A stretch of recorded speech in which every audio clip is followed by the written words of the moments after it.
All right. Well, good morning, all, and thank you for coming to our summer interns dual presentation. Starting us off right off the bat is Cicely Krutzch, and she is going to be presenting on her research from over the summer, comparing the different sections of the MSD path and the restoration work that's going to be occurring on that. All right, go ahead and take it away, Cicely. All right. So yes, my work this summer was comparing the sections of the MSD Path. So first, to contextualize this project, I'm going to talk about Deer Creek. Deer Creek is an urban creek in St. Louis. It has a 37 square mile watershed, and 82% of that is urban land cover. And urban land cover has a lot of impervious surfaces. So impervious surfaces are things like roads, buildings, just like any kind of concrete that doesn't let water into the ground. So the more impervious surfaces you have, the more your creeks will flood. And Deer Creek floods a lot. So this is a graph from the past year, so starting June 2022, of the USGS creek gauge over on Litzinger Road. And it shows 10 different events of the creek being above 10 feet. And so that's when the creek will start to flood the surrounding area. So this just shows that flooding is a common occurrence in Deer Creek. And this used to be a problem because St. Louis has a combined storm and sewer system. And so heavy rains would often overwhelm the system, and then the overflow would go into Deer Creek. So you may have seen some of these signs, possible sewage overflow. They're often by like these little storm things or like by the creek itself. But MSD, or Metropolitan Sewer District, created Project Clear in order to fix the problem of the sewage overflow going into the creeks by building a bigger pipeline to accommodate the heavy rains. And this pipeline ended up going through Litzinger's property. So we call the MSD Pipeline, goes through sort of this section of the property, and they began construction in September of 2019, and they destroyed 5 acres of bottomland woodland and prairie. And to do the construction, they had to remove all of the vegetation and then dig out 15 feet of soil and 10 feet of bedrock, and then put in the pipe. And then they mixed all the soil and bedrock together and filled it back in. And that led to some pretty sad soil. So the construction led to soil compaction, which has been shown to decrease biological activity in the soil, decrease water absorption, and then it also makes it hard for roots to penetrate the soil. And then also there was homogenization from them mixing up the soil layers and the bedrock, and that is not good.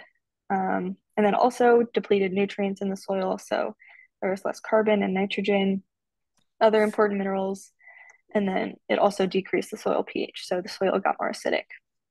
And these are pictures of the soil over on the MSD path. You can see it's very dry and very rocky, so those poor little plants are struggling. Here are some pictures of an area down by the pasture prairie. So you can see before the construction started, and then during the construction, kind of what they had to get rid of. This is an aerial view, and you can see they're kind of going through that wooded section by the creek. Here's a closer up picture.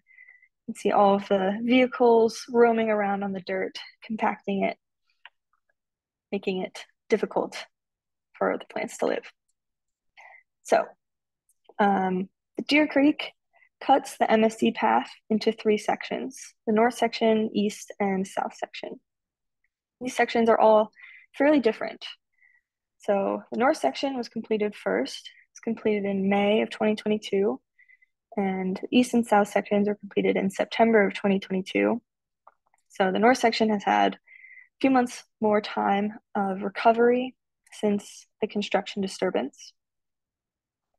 The north section has also had the least soil compaction from all of the vehicles. And the south section and the east section were both heavily compacted, but the south section does have a small portion that was not trenched, so it was not dug into, and was less compacted and is now mowed, and I'll talk about that a little bit more later. The north section has experienced the least amount of flooding. It's only flooded once since the start of construction in 2019, whereas the south section has flooded the most. It's flooded 11 times. East section has flooded 4 times, so kind of in the middle. And they also received different cover crop treatments. So the south section was planted with 15 cover crops. Some were planted in the fall, some in the spring. And then the north and east sections both had the same 2 cover crops. They had Sudan grass and wheat. And as you can see in this little map, the sections are fairly different sizes. So the north section is the smallest at 0.7 acres, and the east section is by far the largest at 2.4 acres. So my project was to compare the plant composition in these 3 different sections. So first, we just wanted to understand generally what was growing on the path this summer. And then we wanted to understand how all of those different attributes that I just talked about were contributing to, or could contribute to, different plant compositions. We wanted to evaluate the difference in plant composition in terms of the number of species, the habit, so like how the plant grows, is it a forb, a grass, a tree, the duration, so like its life cycle sort of, so it's an annual plant where it dies every year, perennial where it comes back every year, or a biennial where it lives for 2 years and dies. Also the origin, so is it native or introduced? And then the C value. And the C value is the coefficient of conservation. And that's a value between 0 and 10. And it's given to individual species, and they're assigned on a state-by-state basis. And it's sort of a measure of how the plant, what type of habitat it can live in. And so a C value 10 plant can only live in the most pristine remnant habitats, whereas a C value plant of 0 could live anywhere. So it could live in the most disturbed habitats. And it could also live in the pristine habitat, but it doesn't have any fidelity to any sort of habitat. So yeah, we wanted to understand the differences using these things, and thinking about what may be causing any sort of differences in the plant composition. So how did we do this? Well, in order to evaluate the plant composition, we needed to do surveys. So this meant we walked back and forth along the path and identified everything we came across. And if we couldn't identify it out there, we would collect it and then identify it later using a key. And after we collected all of the species data, we organized that by plant species and by family, and then by the section of the path where they were identified. And then we used a paper by Ladd and Thomas from 2015 to collect each species' C value, growth habit, duration, and origin. So what did we find? Well, the south section had the greatest number of species, 153. And the north section had 91, east had 128. So one reason that the south section could have had the most species is due to flooding. So Light et al. And Lind and Nilsson talk about how increased flooding can increase species richness, so increase the number of species. And the south section is flooded the most, so that could be a contributing factor. Another potential reason could be the mowed section that I talked about earlier. So this section is just allows for sort of like different mini habitat that the north and east sections don't have. And so it could allow for a different set of plants to grow that the north and east sections would not have. Also, from 2022 to 2023, there was an increase in the number of species from 141 to 202. I will point out that the surveys were a little bit different in 2022 than they were in 2023. So in 2022, they were just in August, whereas surveys done this summer have been, there have been like multiple times that Katie has gone out. So could have been a little bit more thorough. So that could be a reason, but I do think it's a pretty big difference. So, all right, next is the Sorenson index. This is an index that's used to evaluate the similarity or difference of two habitats using species composition. So it uses the number of unique and identical species between the two habitats to give an index between 0 and 1. So 0 would mean that the two habitats are completely different. There's no overlap between species, and 1 would mean that the two habitats are identical. So our comparisons got these numbers. So south and the north sections got a number of 0.6, south and the east 0.63, and north and east 0.63. I would like to point out that just because these numbers are all very similar does not mean that the sections are all the same. It just means that they all happened to have a similar amount of overlap to each other. So the value around 0.6 means that there is some overlap in the plant compositions. They're definitely not completely different, but they're also a fair amount away from being identical. So they do have different plant compositions. Next is C value. So south section had the greatest average C value for both native only and all species calculations. So introduced plants are given a C value of 0. So that's why these two are so different and why they're calculated differently, or why the two calculations are made. One reason for the south section having the highest C value for all the sections is, again, flooding.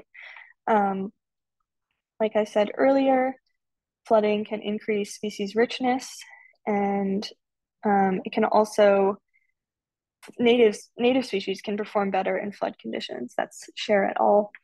And so if you have more species and you have more native species, those two things would likely increase the average C value.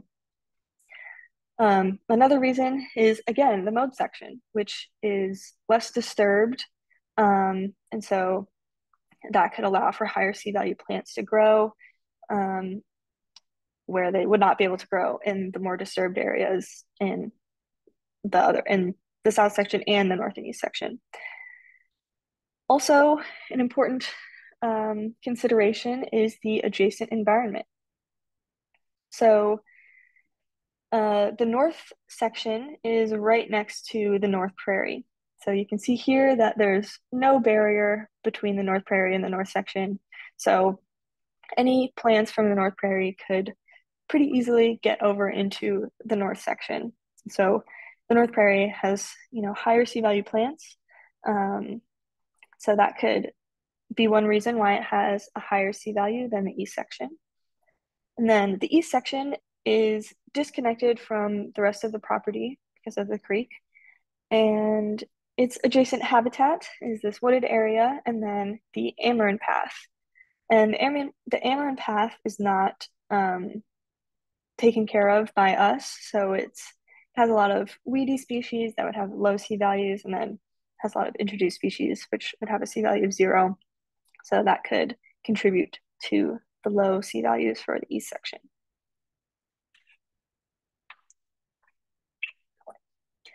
C values can also help describe how the path has changed over time. So there was a survey done in 2019 of that area before the construction started. And they found C values of 3.9 and 3.2. So you kind of just, this kind of just shows what was lost by the construction, sort of the, higher quality habitat that was destroyed. But from 2022 to 2023, the average C value for native only calculations was, there was an increase, so 2.5 to 2.63.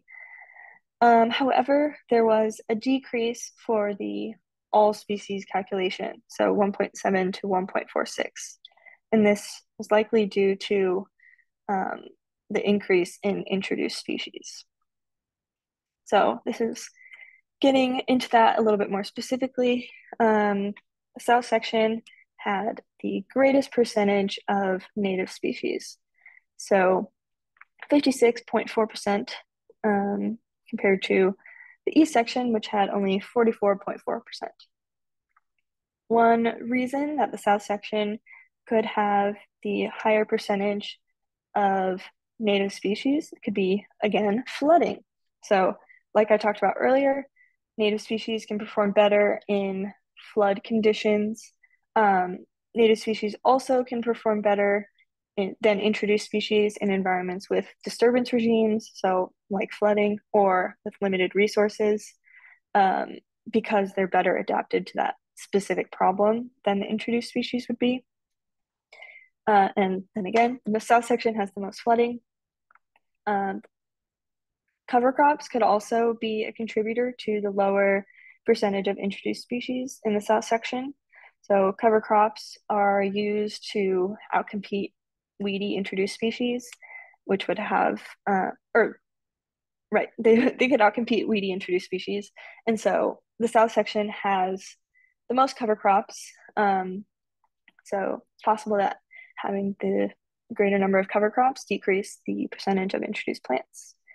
Then again, the adjacent habitat, obviously the North Prairie is going to have a lot of native plants, mostly native plants.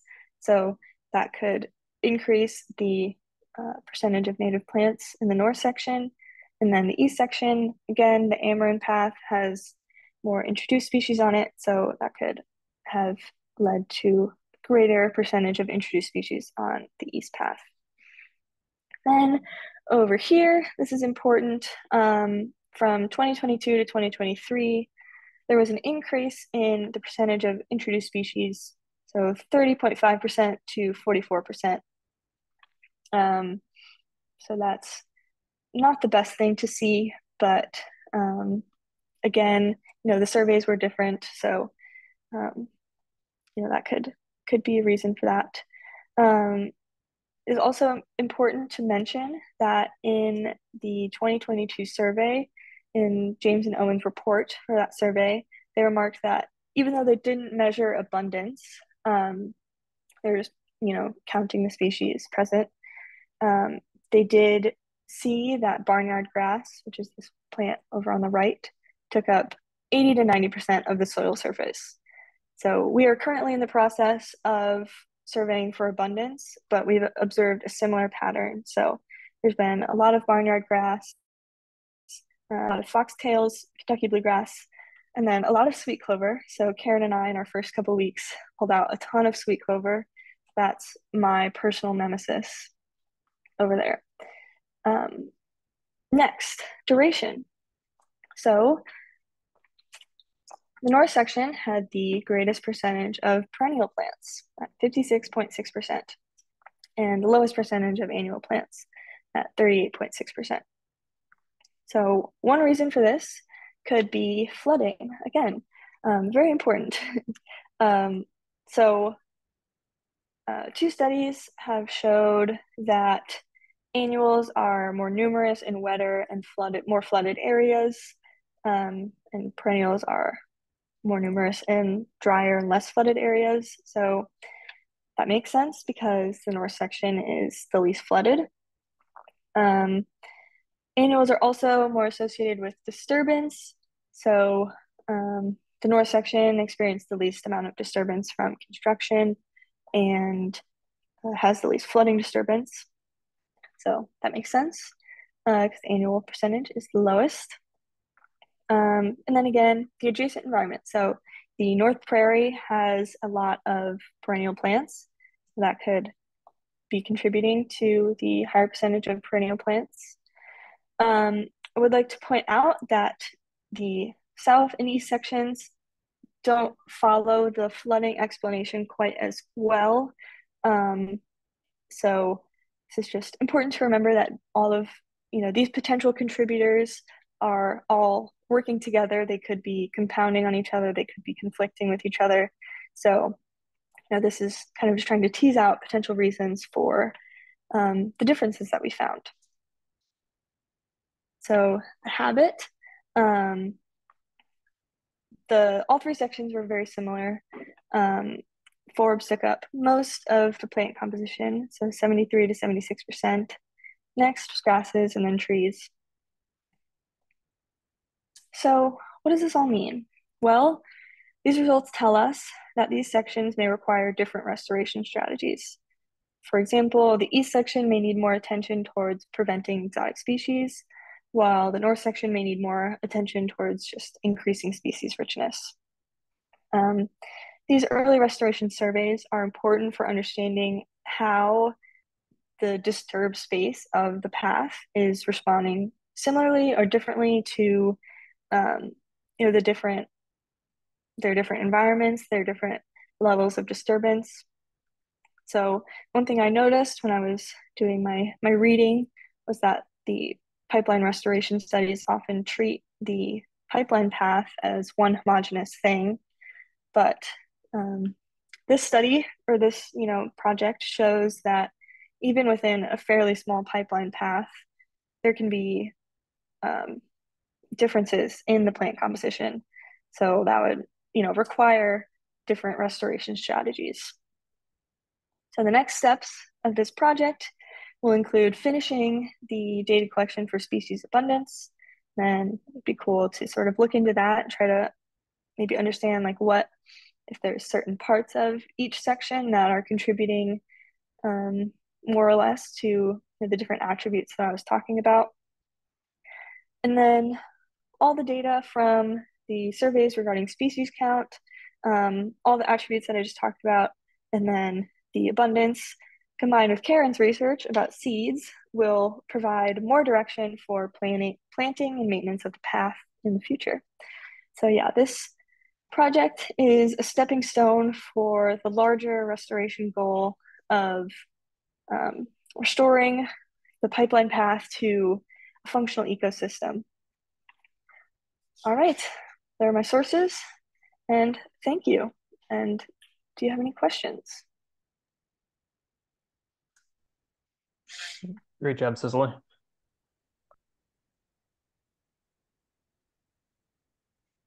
If anybody has any questions, feel free to unmute.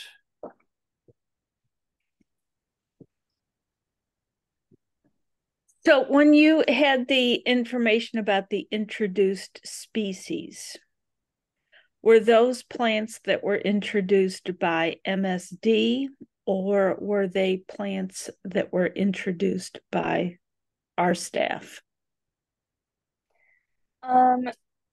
So I think some of them could have been from MSD. I know they talked about on construction vehicles or in the soil, there can be,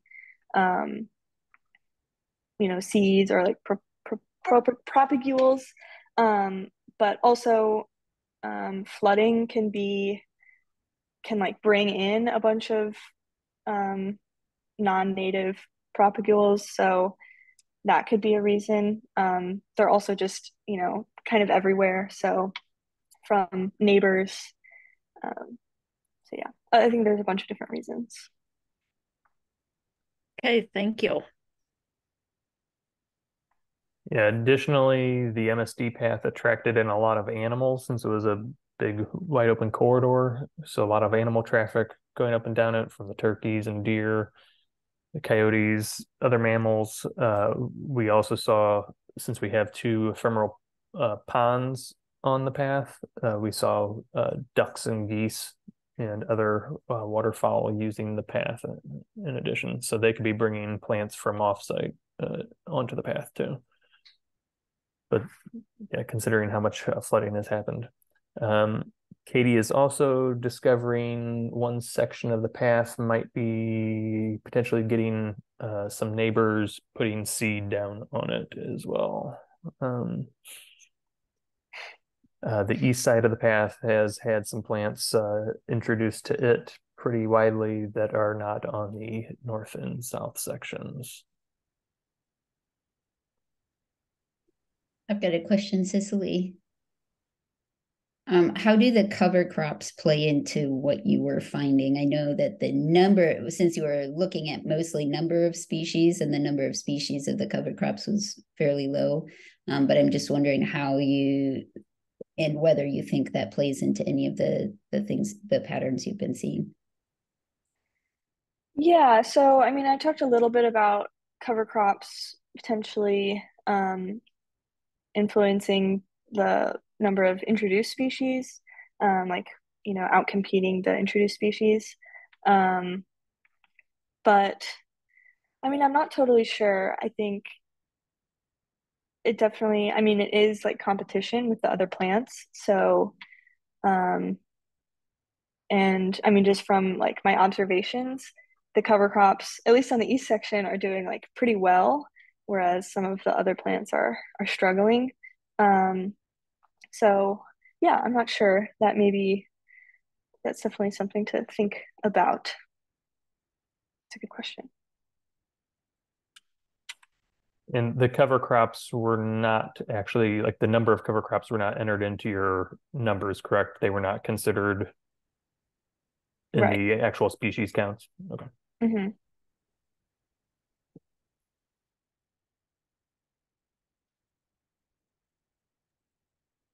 Lynn, I saw that you had a question in the chat.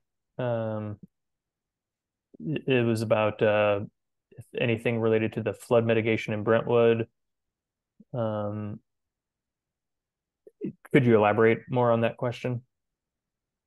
Feel free to unmute.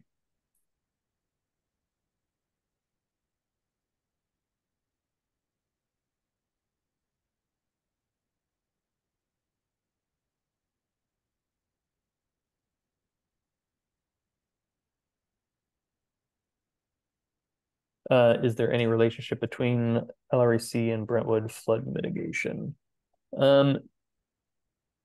I don't think there would technically be any like influence we would be getting from the mitigation work down in Brentwood, because that is downstream of us. It could potentially be influenced by us. I mean, like, what plants are growing here could potentially reseed down there. I don't think there would be any like reverse in any way, because like we don't have I think we're like far enough away from like that big mitigation area down near the Brentwood bus station that like we don't have like backups or anything like that from them. All the floodwaters we receive is just from the inundation upstream of us. I don't think we have any like backup effects. Does anybody else have any input on that?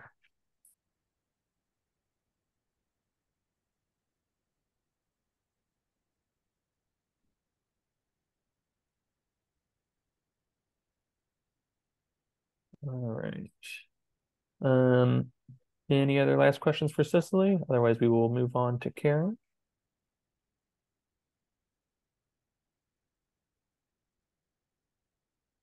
All right, Cicely, thank you so much. If you want to stop sharing your screen, and Karen, if you want to come on.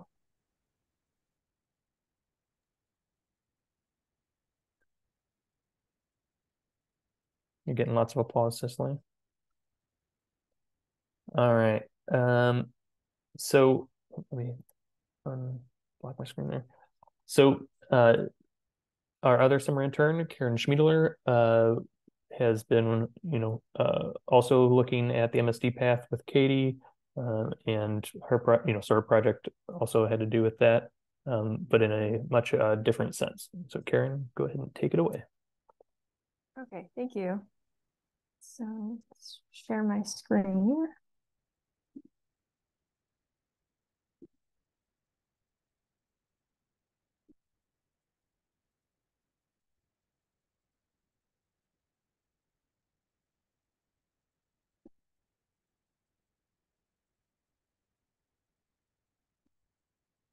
Okay, can you see that?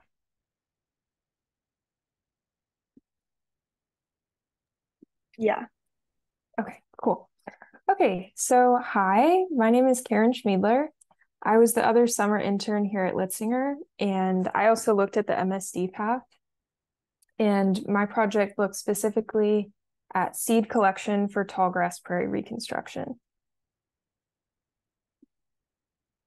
So Cicely already gave a good overview of the MSD project, but Project Clear, it was basically a project through the Metropolitan Sewer District that involved sewer system updates, particularly the construction of pipelines and storage tanks throughout St. Louis. And it was intended to help prevent overflow and wastewater contamination into local waterways. So like Deer Creek, which runs through Litzinger, a more of an urban waterway that was affected a lot by the runoff issue. So part of Project Clear was the installation of a pipeline that ran through Litzinger.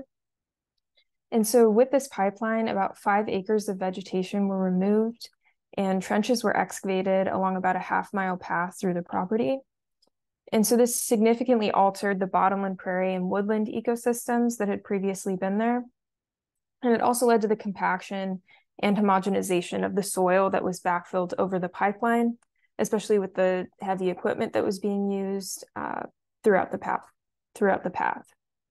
And so we can see down here an aerial photo of before and after.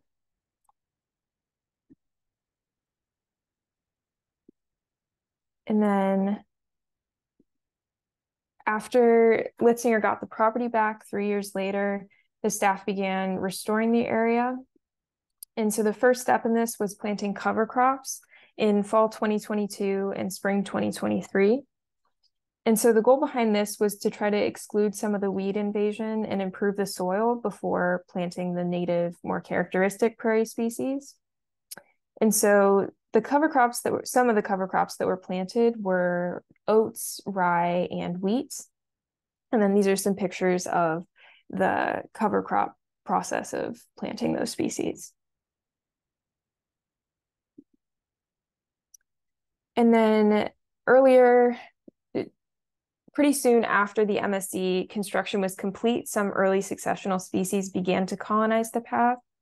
And so most of these were dispersed by floodwaters, wind, and wildlife, so non-anthropogenic means, but also some were probably introduced by construction equipment used throughout the project.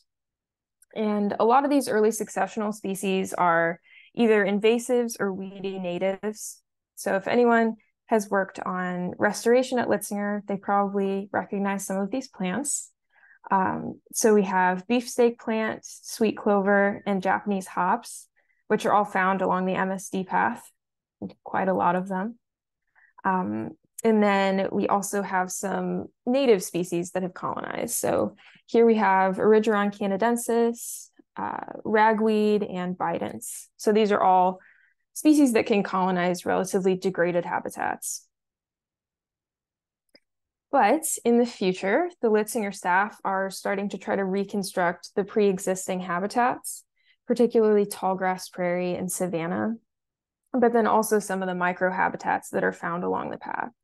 So some of these habitats are glades, which is found on the east section next to the Ameren path, woodland edge, so where the prairie will meet the woodland with the reconstruction, wetland in some of the ephemeral ponds and creeks, and then also creek banks where Deer Creek intersects with the MSD path.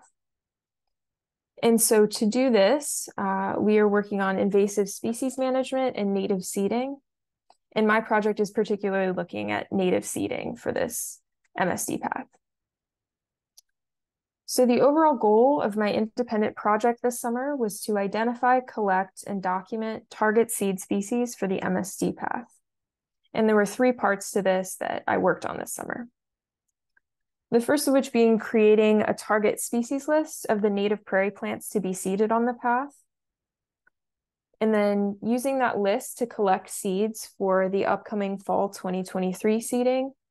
And then I also recorded collection information and some background information on the species, so that can be referenced in the future. And then for all the species that I collected, I started an iNaturalist seed guide to document some of the plant and seed features and have an observation of the entire plant that could be referenced. So the first part of the project was the target species list. And so for this, I used the STL Prairie Flora, which was a document that James and a previous intern, Keegan, worked on. And that's a list of all of the native prairie species in the St. Louis area. And then I narrowed that down for the MSD path to grasses, sedges, and forbs with C values less than or equal to 6. And so Cicely had mentioned that a C value is a measure of the fidelity to a habitat, but then also the tolerance to disturbance, and that's rated on a scale of 0 to 10. And so the lower C value plants are going to be able to establish more easily in disturbed areas like the MSD path. So those are going to be planted there first because they're most likely to be successful in such a degraded ecosystem. And so once I had the list of species, I started looking for the collection locations. And I used the Litzinger Master Flora, which is a list of all of the plant species present at Litzinger on site, and then also iNaturalist to determine where these species could be collected. And so this summer, all of the seeds were sourced from Litzinger or the Shaw Nature Reserve, so local prairies, which is really important for the reconstruction because that can help to preserve local adaptations so that plants can successfully germinate and establish in the area. And so this list of target species will continue to be used at Litzinger for seed planting in general, but especially for the MSD path. So using the list and the collection locations, I went out and I collected seed species, and then I came back and I cleaned them with different methods, like using sieves or just by hand. And then I weighed all of the species and I stored them for when we're going to be seeding in the fall. And then I used a spreadsheet to collect information on some of the background of the plant. So C value, physiognomy, which is a combination of the origin of the plant, the duration, and the habit. And then also wetland status and germination mechanism. And so this summer, I collected 20 seed species, 7 forbs, 7 grasses, and 6 sedges from 8 families. And so this was just the start of the seed collection for the fall. Many more species will be collected later this summer and then into the fall for the seeding this year. And this is a look at kind of an abbreviated version of the data sheet that I used for all of my seed collecting. So this has all 20 species with the scientific and common name, and then also collection date and location. And then I have weight, C value, and physiognomy. And so you can see with the weight that there are some different colors here. The yellow bold numbers are the weights of clean seed, so as close to pure seed as possible given the equipment that we have. And then the green numbers are seed weights that contain chaff, so they're not necessarily equivalent to the seed weight itself. So for example, one of the species that I collected was Carex frankii. The common name is Frank sedge, and so I collected that on 3 different days. Here at Litzinger, the weight collected of pretty close to pure seed was 39.02 grams. C value is 2, and it is a native perennial sedge. So now I just have some example species here that I collected. So first I have some grasses. And so grasses are especially important in the prairie reconstruction because of how deep their roots are, and they can stabilize the soil and really help with that element of the MSD path because the soil is so difficult. And then they also act as fire carriers when we start incorporating burning later in the reconstruction. And then I also collected quite a few sedges, and like grasses, they're also graminoids, so they act as fire carriers. And also some of these are going to be used in the wetland. So the bulrush, the two bulrush species particularly are more wetland species, and so those can be used in the more of the microhabitats along the MSD path. And then the last section that I collected was forbs. So here are a couple of examples of the forbs that I collected, which are the showier pollinator species that the pollinators will need. So these are a couple examples of those with different C values. And so this summer we were able to collect a pretty diverse mix of species with different growth habits and C values that we can seed in the fall. The third part of the project was creating an iNaturalist seed guide. So for all of these seed species that I collected this summer, I would go out into the field, and when I would collect a new species, I would take pictures of all of the key plant features and then put those into iNaturalist. And then I would come back, and once I cleaned those seeds, I would use a macro lens to take pictures of the seeds themselves. And then I would combine all of those pictures into one observation, and I would put it in iNaturalist, and then I used the tag LREC seeds to create this guide. And so this is an example of one of the species that I made an observation for, Eastern gamagrass. And so we have pictures of the male and female reproductive parts, the stalks and the seed heads, the ligule, and then of course the seeds, which are kind of fun for gamagrass. And then here are a couple other examples of observations that I made for this guide. So we have river wild rye, crested sedge, and annual fleabane. And so it's interesting to look at these because there is a pretty wide diversity of seed shapes and sizes that I collected. And so a lot of this is important, or like due to how they disperse. So an example, the annual fleabane, it has this pappus, so it's kind of like just a little bit of a fluffy tail that can help it disperse in the wind. The sedges, the carex species, have this perigynia, which is like a little sac that holds the seed and can help it disperse through water or wind. And this is especially important with wetland species, the perigynia, because it can float through water. And then other species like the river wild rye might disperse through getting stuck in animal hair, and so they have kind of like more of a sticky seed shape that could disperse in that way. So the seed guide is available to anyone if you use iNaturalist. And so you'll just go to the iNaturalist search function and then go to filters and then add the tag LREC seeds, and it'll come back with this set of observations.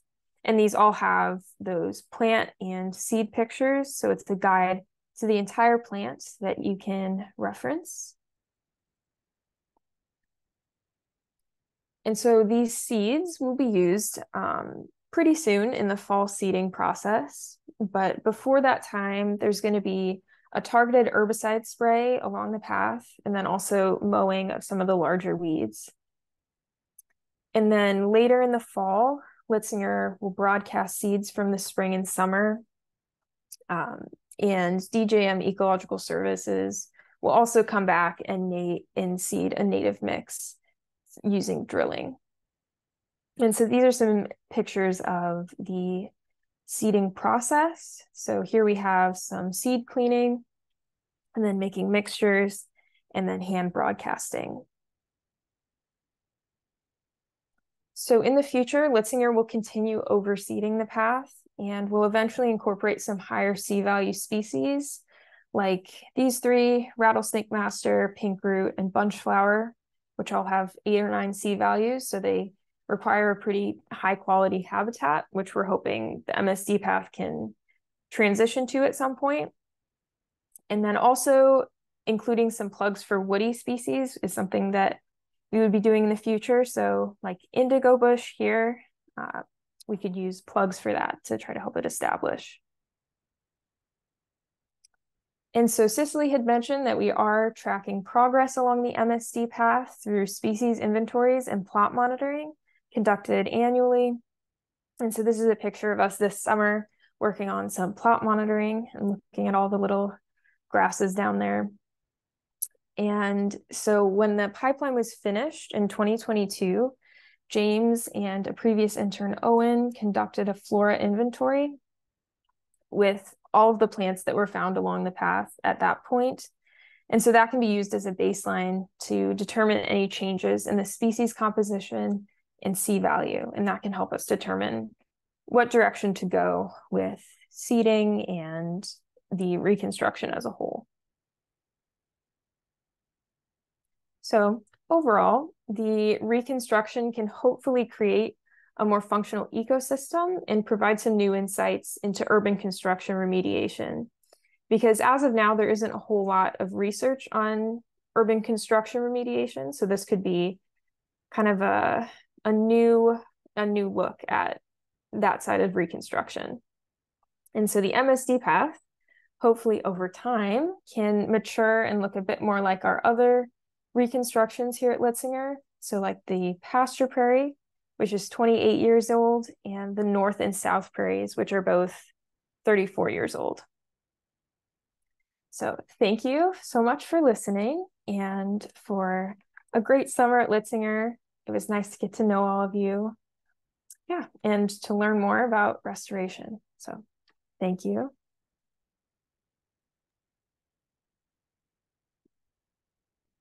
Great job, Karen.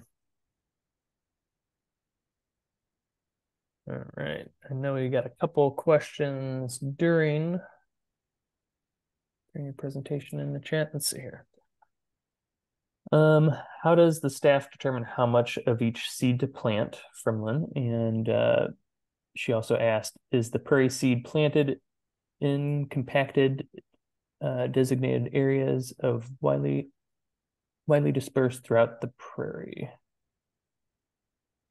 So just first question, how does the staff determine how much of each seed to plant? Well, I think to a certain degree, it's how much we can collect based on the species of the target species.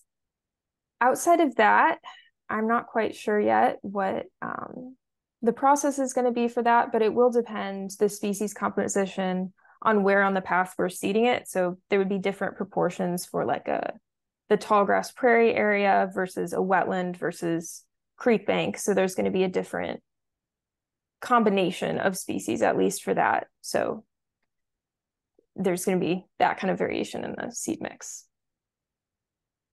Yeah, and there is some like native seed calculators out there available online for, you know, like how many seeds per acre, and it would vary by how many species you are putting into the mix, things like that. You know, and different seeds will need a different amount based off of their weight. So there's been a lot of work that has gone into such calculators like that. The unfortunate thing with this situation is even if we had a more pristine site that you could almost count on every seed germinating in, the soil we have is so compacted, there's chances of so much predation, there's chances of the seed being flooded off, that, you know, we really don't even want to try and necessarily mess with that. those calculations, like Karen said, we're just gonna be trying to collect as much as we can. The contractor that we hire out to put down their seed mix, they're going to be using a certain calculator like that as well. They have their kind of set mixes that they already use, and so that's kind of, however they've kind of come to those numbers over the years is kind of, like their own, I'm not even sure what their own insider kind of numbers. They're probably not going to share that kind of information on how they come about that. But they've had years of practice putting that down. But for all the additional species that we want to try and get into the mix, it's just going to be hoping we can get enough species collected. And like Karen said, just crossing our fingers and hoping they can germinate. And then, is the prairie seed planted in compacted designated areas or widely dispersed throughout the prairie? I think that kind of goes back to your slide of like the different microhabitats, Karen, if you wanted to elaborate a little bit more on that. Yeah, so they're going to be micro seed mixes for each of those habitats. So there will be like there'll be a broad tall grass prairie seed mix that'll be seeded along most of the path. And so that'll be seeded just broadly in that area.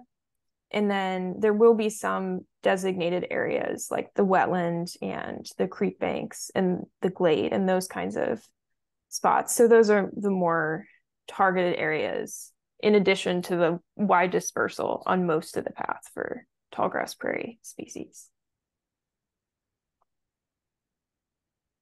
And then Tara asks, will the seed guide be available online as a PDF perhaps, or just in iNaturalist? Yeah, so as of now, it is just on iNaturalist, but I can transfer the observations that I have so far onto a PDF. We would just have to, if someone adds to the seed guide, we would just have to update that. So I can do the 20 species that I have right now and put that in a PDF if that would be useful. And Katie, I don't know if you want to hop on and answer what your future thoughts are for once you actually have all the seed collected for the mix.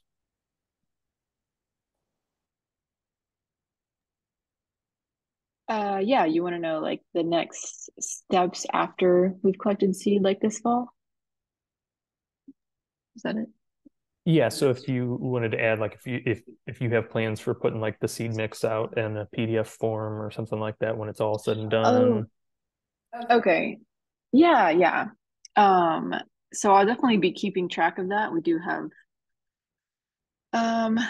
well, we already have a big spreadsheet of the seed that we've collected, so we at least have that, and then I'll of course want to keep record of what I've put down every year, and then so I can definitely share that and put that in a PDF form. And then probably one more question for you, Katie. Lynn said, would you talk a bit about how the intern work will influence your restoration work at LREC now?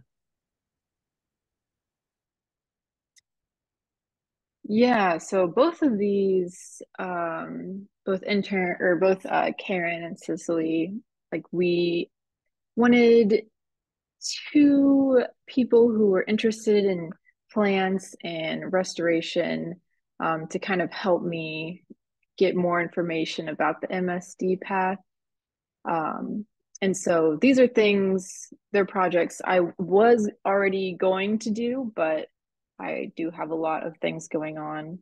And so, yeah, I'm hoping to publish like after building upon what Cicely found, that comparison between the paths, if we can get something really interesting out of that.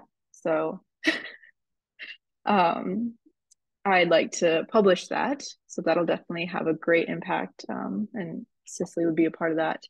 And then, of course, seed collection is a major part of reconstructing these habitats. And so just, yeah, I'll be continuing to do that. And so to have something started and I can work off of what Karen has done will be great and so helpful for me. So I'll just be probably building off of Karen's spreadsheets this fall for collecting seeds.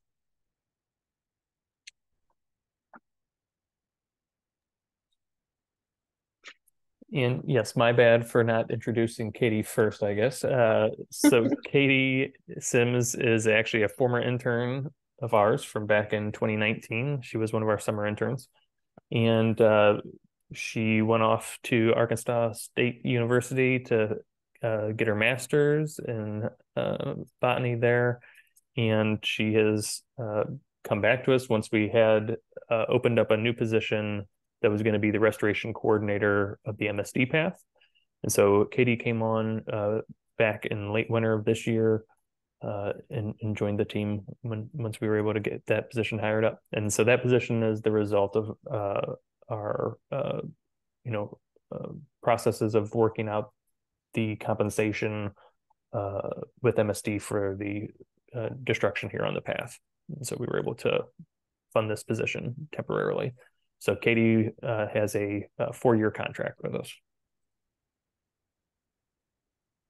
Thank you.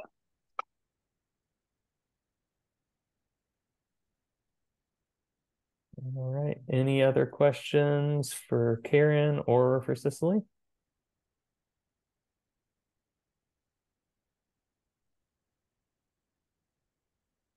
All right. I think that might be it. All right. Thank you everyone for joining us today, and we will see you soon when you're back here on site.